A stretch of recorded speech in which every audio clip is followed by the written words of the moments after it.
Hey guys, it's the official Fit for Survival. Today I'm going to talk about being homeless and how are you going to survive. I'm going to give you two scenarios: living without your car and living inside your car, and my tips and tricks, how I've learned being homeless for 2 years and still living a life. So, very first things you need to do, no matter what has happened or what's going on in your life, if you're going to be homeless or if you are homeless right now, and you need to find yourself a backpack. You need to find a backpack because this is now another part of your body. This is your part of your human body now. Everything you need on a daily should be kept in your backpack. And if you can, try to find a backpack like this one. Like, it doesn't have to, but this is very helpful, that has a charging port where you can just plug your phone into it and charge it. Because there's going to be times where you're not going to be able to charge your phone and you're going to need it to get around. Now, another thing that you need to start packing in your bag, I always pack extra pair of underwear.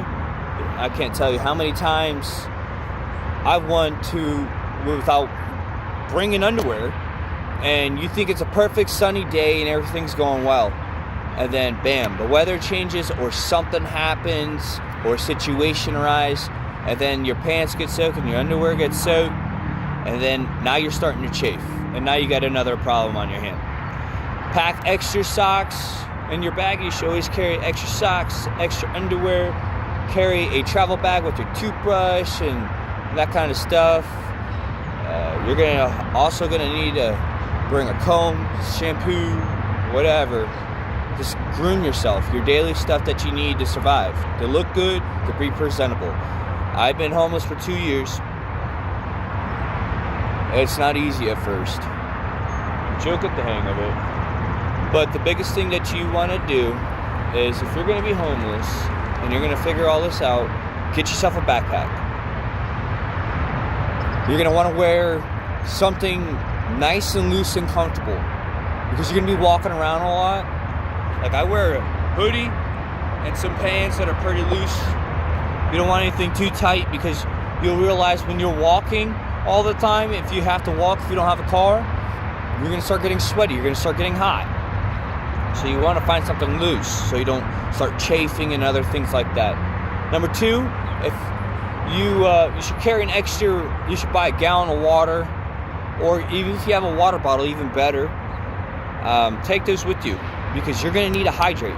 Hydrating is very key.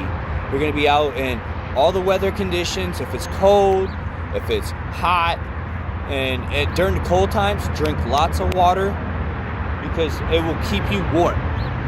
In the summertime, it will keep you hydrated. And two, it will keep you nice and fit. Another thing is, let's say you need to go shower now. You don't have a place, you don't have anything now because you're homeless. You need to find a way to find out how you could shower. Let's say you have some money in your pocket. We're going to play both scenarios. You have some money in your pocket. There's major travel stops like TA, the Loves, the Pilot Flying J's. Those are three big ones that are around the whole United States. So that would be a good way for you to go ahead and shower. They're roughly about $9 to like $15 on average, depending on where you're going and the state you're in and all this other stuff. Sometimes you could talk to truckers. If you're very kind and courteous, they have points that they get, and they get free showers. So you could ask a truck driver if hey, can you help me out with a shower? So some will say yes, some will say no. But you just got to be patient. But that's a good way to get a shower if you don't have any money.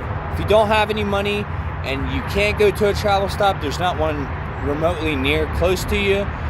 What you could do is go to your local grocery store, get yourself a gallon of water, additional to your drinking water, pour it on your head, scrub it in, all that good stuff. Wash yourself. Buy yourself some like dry wet wipe, like they're called I think they're called like wet towelettes, or they have even shower wipes now. So if you can't take a shower and you really need to clean yourself up, what you can do is get yourself some wipes so you can wipe down your body, stay clean. You want to stay clean, you want to look presentable, and you're going to want to try to keep your job. If you have a job and you can go to your job, still go to your job. That's if you have a car and you can go to your job, go. Because the next scenario is if you have a car. If you have a car, I recommend you getting a sleeping bag. A sleeping bag, even if it's hot, if it's cold, it gives you padding. You can get inside it and stay warm. Because inside your car, it's going to be cold. And sometimes it's going to be hot. And yes, sometimes you can't always run your car. I know countless people that, are homeless and they run their car all the time. And then they have to find means of making ways for them to be able to survive and stay cool. But if they're running their car all the time, that's a lot of gas. Then you're just hurting yourself. And you want to try to better yourself if you're homeless. Or better the situation, I should say. But if you're in your car, buy a sleeping bag because it's going to give you padding. If it's hot out, that's okay too. You could sit on it. It gives you padding because you're going to be sore. Your butt's going to be sore. Your hips are going to start locking up. So that's good. You want to take care of your padding.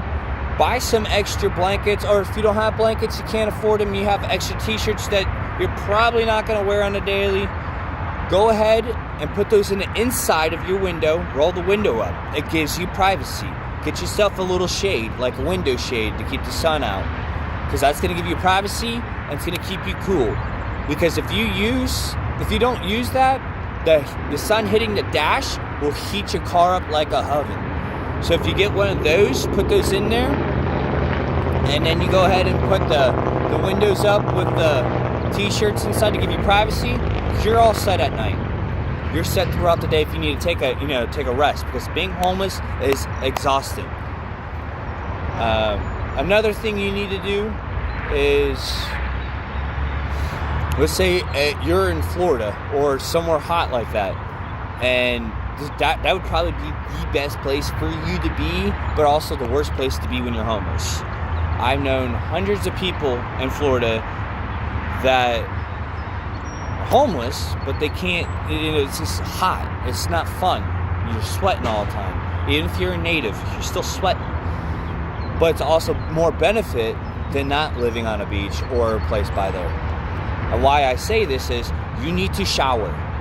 You cannot walk around smelling offensive and looking offensive. So what you should do if you're living on the beach, I know there's a lot of homeless people in Florida, this will help you out tremendously. Find a beach. I mean, I can give you tips and tricks of sleeping if you have no sleeping, which we'll get to that.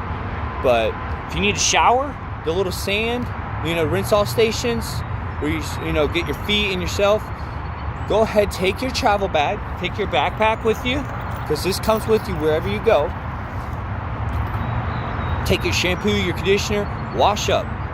Get a bathing suit. If you don't have a bathing suit, put some shorts on. We all own a pair of shorts.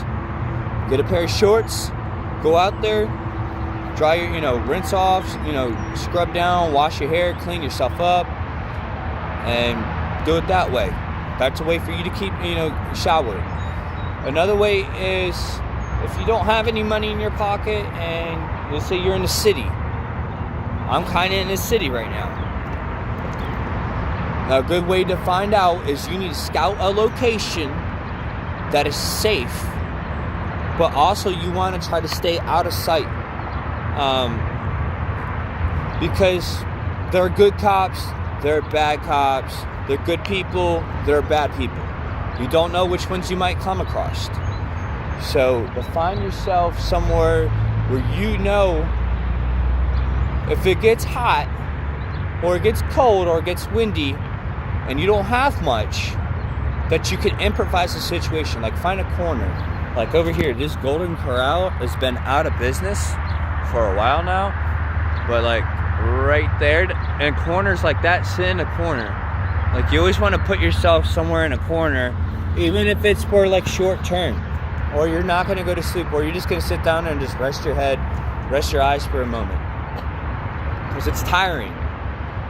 You can sit in a corner. Corners are the best because they block the wind out in each direction. And you might get a little breeze here and there, but you're going to be, at the end of the day, you're going to be able to stay cool, stay comfortable. That's the whole thing. You want to stay comfortable, stay cool, stay warm wherever you need to be, whatever the climate is.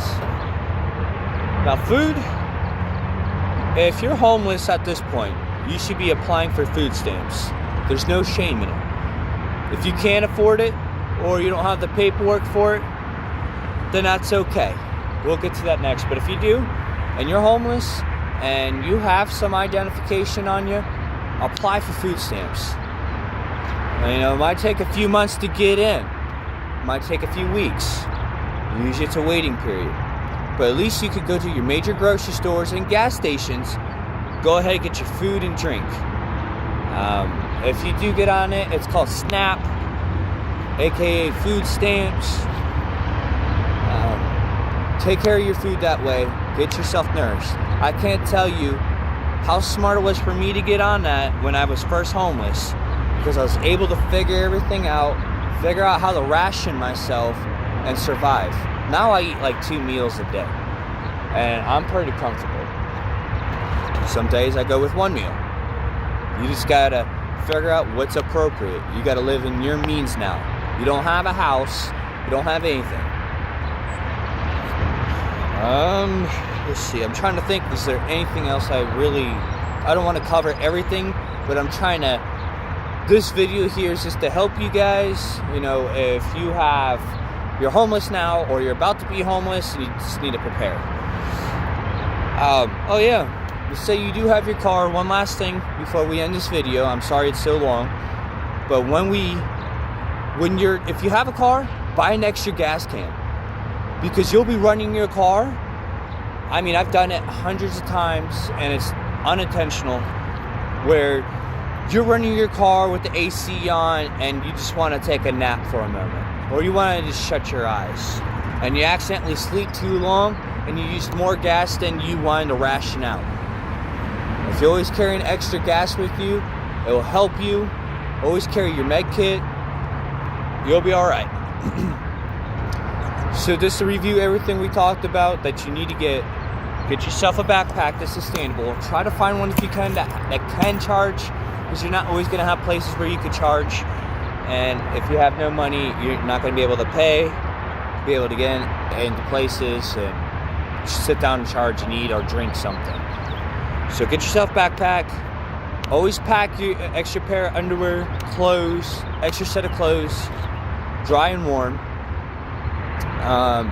Always go ahead and try to get yourself some kind of survival stuff. But you don't have to have a whole ass kit. I mean, I live off just my backpack. I live with my backpack. My backpack, I always carry my clothes, my extra charging cords, charging boxes, and just things I need. I always carry snacks with me. You never know where you might be really stuck out for one day. But that's it there, guys. I'm sorry to make it so long. There's so much to cover in such little time. I think I'm going to have to make like a part 2 for this. You guys have a good day. Keep surviving.